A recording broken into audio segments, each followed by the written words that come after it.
என் அருமை உலகத்தமிழ் மக்களே, தாய்மார்களே, பெரியோர்களே, சிறார்களே, என் அருமைச் சீடர்களே, யோக நண்பர்களே, உங்கள் அனைவருக்கும் என் இனிய காலை வணக்கம்.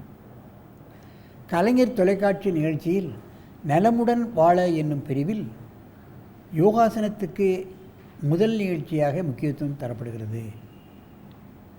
அதிகாலை வேளையில் இந்த நிகழ்ச்சியை பார்த்து ஆசனங்களை செய்துவிட்டால் தங்களுக்கு ஏற்பட்டிருக்கின்ற நோய்களை முற்றிலுமாக நீக்கிக் கொள்ளலாம். தங்களுக்கு ஏற்பட்டிருக்கிற பல்வேறு பிரச்சனைகளை நீக்கிக் கொள்ளலாம். மனோதிடம், மனோபலம், நினைவாற்றல் போன்ற பல்வேறு சக்திகள் தானாகவே அவர்களுக்கு கிடைத்துவிடும். இவைகளெல்லாம் ஆஸ்பத்திரியிலோ அல்லது மருந்து கடைகளிலோ நினைவாற்றலுக்கோ மன ஆற்றலுக்கோ விடாமுயற்சிக்கோ மருந்து கிடையாது. ஆகவே யோகாசனம் ஒன்றினால் தான் இவைகளெல்லாம் நமக்கு கிடைக்கும். மனிதனே மாறுபட்டு விடுகிறான். அவனுடைய செயல்பாடுகளில் மாறுபாடுகள் வந்து விடுகிறது. சின்ன குழந்தைகள் முதலே வந்துவிடும். எந்த தொழிலில் ஈடுபட்டாலும் முழுமையாக அதில் வெற்றியாக நடைபெறக்கூடிய தன்மை அவர்களுக்கு தானாகவே வந்து விடுகிறது என்பதுதான் உண்மை. என் அருமை, இந்த நிலையில் இன்றைக்கு நமக்கு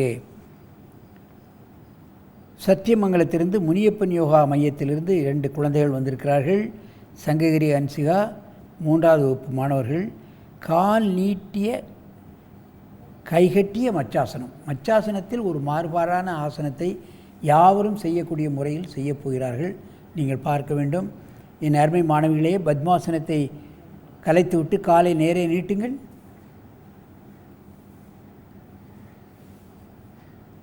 அப்படியே படுங்கள்.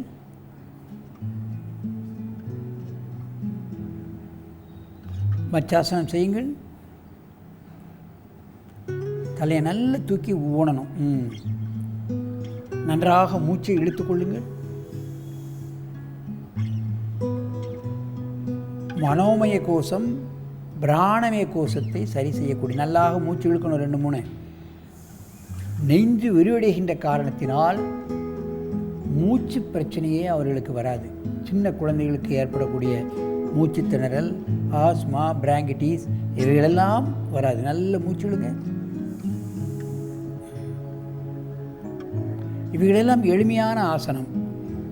முதுமை பருவத்தில் இதுவான்ற நோய்கள் வந்துவிட்டால் முதுகுக்கடியில் ஒரு தலையணை வைத்துக்கொண்டோ 2 தலையணையை வைத்துக்கொண்டோ தலையை திருப்பி அவர்கள் மூச்சை இழுப்பார்களேயானால் ஆஸ்மா, பிராங்கிட்டிஸ் போன்ற நோய்கள் நீக்குவதற்கு இந்த ஆசனம் மிகவும் உதவும். மெதுவாக கலையுங்கள். நன்றாக மூச்சை இழுத்துக்கொள்ளுங்கள். மீண்டும் ஒரு முறை இந்த ஆசனத்தை செய்யுங்கள். தலையை திருப்புங்க. நல்ல திருப்பம். மூச்சுடுங்க.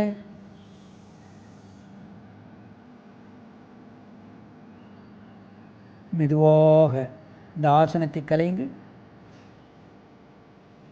இப்பொழுது தலையை அங்கே வைத்து காலை இங்கே நீட்டுங்கள்.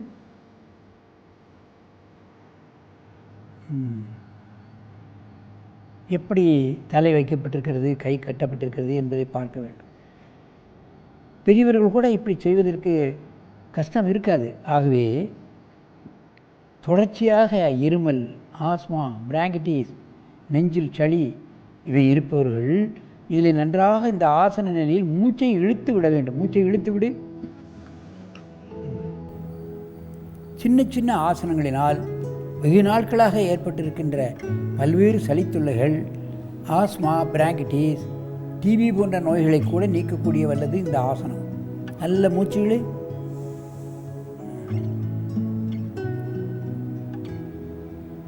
நல்ல மூச்சு சத்தம் வரணும்.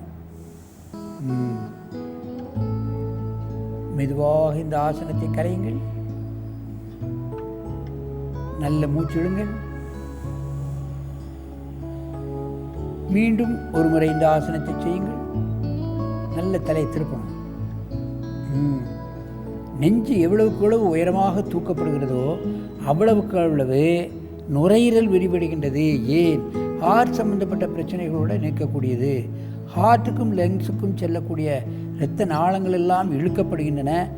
அவைகளெல்லாம் சரியாக இரத்த ஓட்டம் லங்ஸிலிருந்து ஹார்ட்டிலிருந்து லங்ஸுக்கு செல்லக்கூடிய இரத்த நாளங்கள் எல்லாம் சரியாக இயங்கப்பட்டு இரத்த நாளங்கள் லங்ஸ் சரியாக இயங்கப்படும். நன்றாக மூச்சை இழுங்கள். ஆரம்ப கட்டத்தில் முதுகுக்கு அடியில் தலையணைகளை வைத்துக்கொண்டு கூட இந்த ஆசனத்தை செய்தால் இந்த ஆசனத்தினுடைய முழு பயனிலையும் நாம் அடைய முடியும் என்பதை நீங்கள் தெரிந்து கொள்ள வேண்டும். மெதுவாக இந்த ஆசனத்தை கலையுங்கள். நீண்ட மூச்சு வாங்கிக் கொள்ளுங்கள். என் அருமை பெரியோர்களே, தாய்மார்களே, சிறு குழந்தைகள் செய்கிறது பெரிய குழந்தைகளை செய்ய முடியுமா, பெரியவர்கள் செய்ய முடியுமா, வயதானவர்கள் செய்ய முடியுமா என்பதெல்லாம் அல்ல. அவர்கள் தலையணை வைத்து செய்தாலே அந்த முழு பலனும் கிடைத்துவிடும் என்பதுதான் உண்மை. ஆகவே இது போன்ற ஆசனங்களை பழகி தங்களுக்கு ஏற்பட்டிருக்கின்ற பல்வேறு மூச்சு சம்பந்தப்பட்ட பிரச்சனைகள், லங்ஸ் சம்பந்தப்பட்ட, நுரையீரல் சம்பந்தப்பட்ட பிரச்சனைகளை நீக்கிக்கொண்டு என்றும் ஆரோக்கியமாக நெடுது இனிது வாழ வேண்டும் என்று கேட்டு உங்களிடமிருந்து விடைபெறுவது ஆசனம் ஆண்டியப்பன். வணக்கம்.